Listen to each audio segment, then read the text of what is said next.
इस चैप्टर में हम बात करेंगे ग्रेविटेशन के बारे में। Gravitation includes Newton's laws of gravitation, Kepler laws of gravitation और काफ़ी सारा वो पार्ट जो कि आपके इलेक्ट्रोस्टैटिक्स चैप्टर जैसा ही है। तो न्यूटन्स लॉ ऑफ ग्रेविटेशन से स्टार्ट करते हैं। जैसा कि आपने कूलम लॉ देखा है, Q1 Q2 upon r square जो होता है, वैसा ही ये लॉ है कि आपका जो फोर्स ऑफ अट्रैक्शन ग्रेविटेशन का दो मास पार्टिकल के बीच में लगता है वो उन दोनों के मासेस के प्रोडक्ट के प्रोपोर्शनल होता है और inverse of the square of the distance between them होता है। कंबाइन करते हैं तो हमें F proportional to m1m2 upon r square मिलता है और इक्वल टू लेते हैं तो कांस्टेंट लगकर G m1m2 upon r square. ये जो G है इसको यूनिवर्सल ग्रेविटेशनल कांस्टेंट कहते हैं। याद रखिएगा कूलम्स लॉ में जो आपका इलेक्ट्रोस्टैटिक फोर्स कांस्टेंट आता है उसकी वैल्यू तो मीडियम के साथ ही बदल जाती है, लेकिन ये जो कांस्टेंट है इसकी वैल्यू यूनिवर्सली कहीं भी चेंज नहीं होती। जो ग्रेविटेशनल फोर्स है बिटवीन टू बॉडीज वो इक्वल इन मैग्नीट्यूड होता है और ऑपोजिट इन डायरेक्शन होता है। यानी वही बात है कि एप्पल अर्थ को खींच रहा होगा, अर्थ एप्पल को खींच रही होगी, दोनों का फोर्स बराबर होगा लेकिन डायरेक्शन क्या होगा, डिफरेंट। अर्थ पे लगेगा ऊपर की तरफ तो एप्पल पे लगेगा नीचे की तरफ। ठीक है, फिर बात करते हैं यूनिवर्सल ग्रेविटेशनल कांस्टेंट की। ये एक स्केलर क्वांटिटी है। वैल्यू इसका होता है 6.67 इंटू 10⁻⁻11 SI में, न्यूटन मीटर स्क्वायर पर kg स्क्वायर। CGS में इसका वैल्यू होता है 10⁻⁸ 6.67। बाकी यूनिट आप देख सकते हो। डायमेंशन इसके इंपॉर्टेंट है, याद रखिएगा m-1 L3 T-2, ये कई बार हमारे काम आता है। ग्रेविटेशनल कांस्टेंट इसलिए कि इसको यूनिवर्सल कहते हैं क्योंकि इसका जो वैल्यू है वो सेम रहता है पूरे यूनिवर्स में। ये डिपेंड नहीं करता नेचर और साइज ऑफ बॉडीज़ पर, और साथ ही ये इस बात पर डिपेंड नहीं करता कि उनके बीच में कौन सा मीडियम है। तो कुल मिला के किसी भी चीज़ पर ये डिपेंड नहीं करता। ढूंढा किसने था, तो अगर ये भी आ जाए तो हेनरी कैवेंडिश ने ढूंढा था टॉर्जन बैलेंस एक्सपेरिमेंट से। क्वेश्चन में हमें दिया गया है दो स्फेरिकल बॉल्स हैं 10 kg के, दोनों के बीच का डिस्टेंस जो है वो 100 मीटर है। हमसे पूछा है ग्रेविटेशनल फोर्स ऑफ अट्रैक्शन की वैल्यू बताइए। तो G का वैल्यू 6.67 इंटू 10⁻⁻11, मास 10 इंटू 10, बीच का डिस्टेंस 100 इंटू 100, आर स्क्वायर करेंगे ना तो 100 से आपका 100 कट गया, क्या आएगा 6.67 इंटू 10⁻13।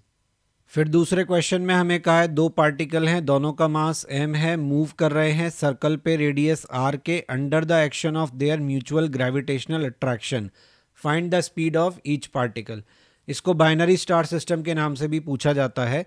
तो यहाँ पे देखिए कि ये दोनों एक दूसरे पर ग्रेविटेशनल फोर्स ऑफ अट्रैक्शन लगा रहे हैं।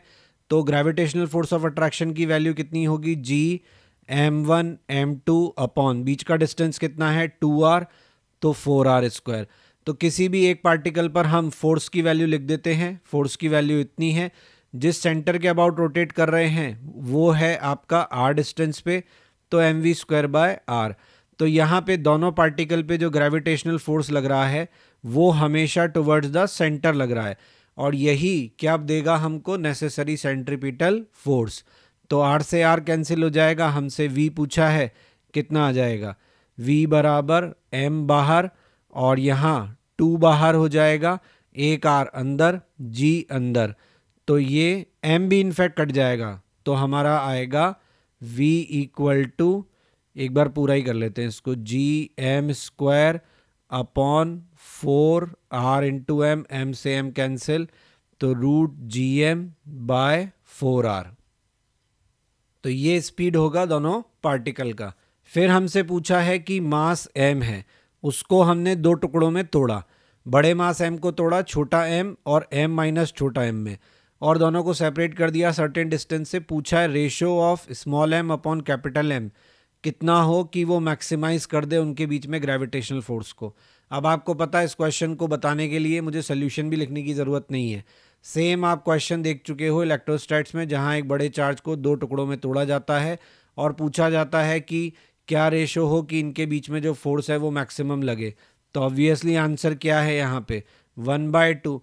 जब दोनों टुकड़े बराबर बराबर के होंगे तभी इनके बीच का फोर्स क्या होगा, मैक्सिमम होगा। तो यहाँ आपको समझ में आ गया होगा कि इलेक्ट्रोस्टैट्स के साथ कितनी ज़बरदस्त इसकी सिमिलैरिटी है। इनफैक्ट इस चैप्टर का 50% पार्ट तो आपका सिमिलैरिटी में ही निकल जाता है। ग्रेविटेशनल फील्ड और उसकी इंटेंसिटी की बात करें तो इलेक्ट्रिक फील्ड और उसकी इंटेंसिटी याद करिए क्या क्या फॉर्मूले थे। आपका फोर्स पर unit charge is equal to electric field intensity था। फिर एक यूनिट चार्ज का, एक पॉइंट चार्ज का इलेक्ट्रिक फील्ड कितना था, KQ/R²। बस तो वो याद रखते जाइए और K को रिप्लेस करते जाइए G से, Q को रिप्लेस करते जाइए M से।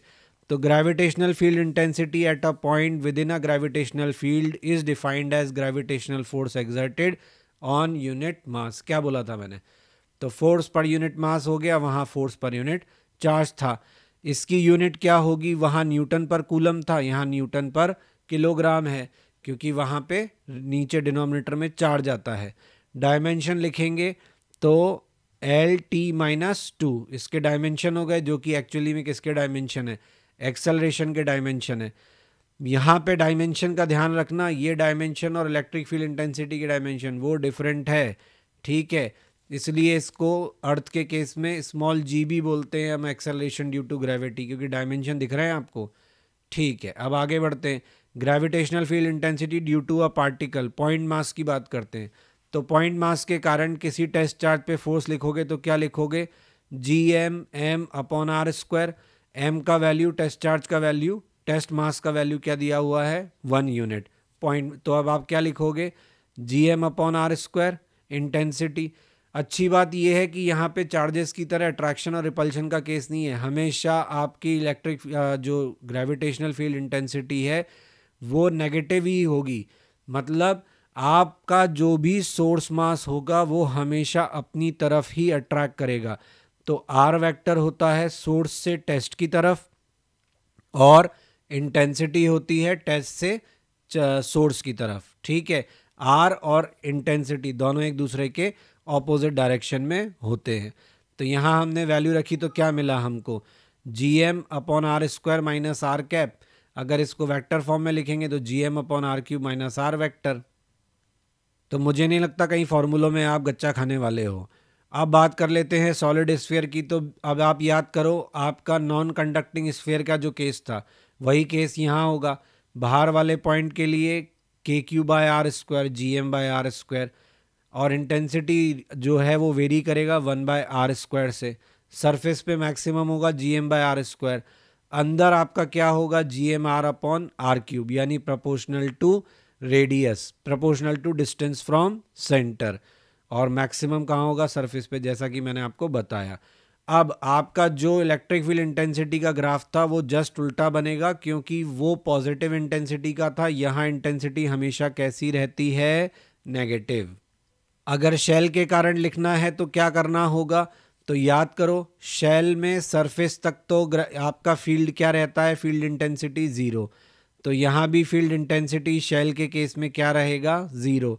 अगर सारा मास सरफेस पे है तो अंदर कोई है ही नहीं अट्रैक्ट करने वाला, तो अंदर आपकी फील्ड इंटेंसिटी क्या रहेगी? 0। फिर सरफेस से आपकी इंटेंसिटी मैक्सिमम होगी और फिर वो डिक्रीज होना शुरू होगी। याद है आपको ये कर्व? तो सॉलिड के केस में कैसा? अब अगर सॉलिड का बनाना है तो क्या बनाऊंगा मैं? यहाँ से एक लाइन खींच दूंगा, यहाँ बढ़ती हुई और बाद में कम होती हुई। शेल के केस में मैंने फॉर्मूले लिखे ही नहीं, क्योंकि मुझे मालूम है कि आप समझ गए हो कि यहाँ पे केवल 2 ही केस डिस्कस होने हैं, एक सरफेस वाला और एक सरफेस से बाहर वाला। समझ में आया? तो यहाँ आपको टाइम बिल्कुल नहीं लगेगा। आगे बढ़ते हैं। अब बात करते हैं एक्सेलरेशन ड्यू टू ग्रेविटी की। तो जैसा मैंने आपको बताया कि ग्रेविटेशनल फील्ड इंटेंसिटी के डायमेंशन एक्सेलरेशन जैसे हैं, तो अगर हम बात करें फील्ड इंटेंसिटी ऑफ अर्थ की तो हम उसे किससे रिप्रेजेंट करते हैं? स्मॉल g से। स्मॉल g और कैपिटल G में क्या रिलेशन होता है? तो सरफेस के केस में आपने देखा ग्रेविटेशनल फील्ड इंटेंसिटी Gm/r²। यहाँ आपने मास रख दिया तो आपको स्मॉल g और कैपिटल G में रिलेशन मिल गया है। रो डेंसिटी ऑफ अर्थ है 5.5 × 10⁻³ kg/m³। ठीक है। अब हम डिस्कस करेंगे g के अंदर आने वाले variation due to different factors. Please like, share and subscribe my channel. Press bell icon for important notifications and update, ताकि टाइमली आपको सभी इंपॉर्टेंट अपलोड्स मिलते रहें। आप हमारा ब्लॉग भी विजिट कर सकते हैं, दैट इज़ क्वेश्चन नहीं बनता blogspot.com, जहाँ पे आपको सभी लेक्चर्स के रिटन फॉर्मेट में जो नोट्स हैं वो अवेलेबल हैं और क्वेश्चंस के सॉल्यूशन अवेलेबल हैं। आपको कोई सजेशन है तो आप मुझे मेल कर सकते हैं। मेरा मेल आईडी यहाँ दिया हुआ है। फेसबुक पेज और इंस्टा पे आप टिप्स ऑफ द डे के लिए ज्वाइन कर सकते हैं।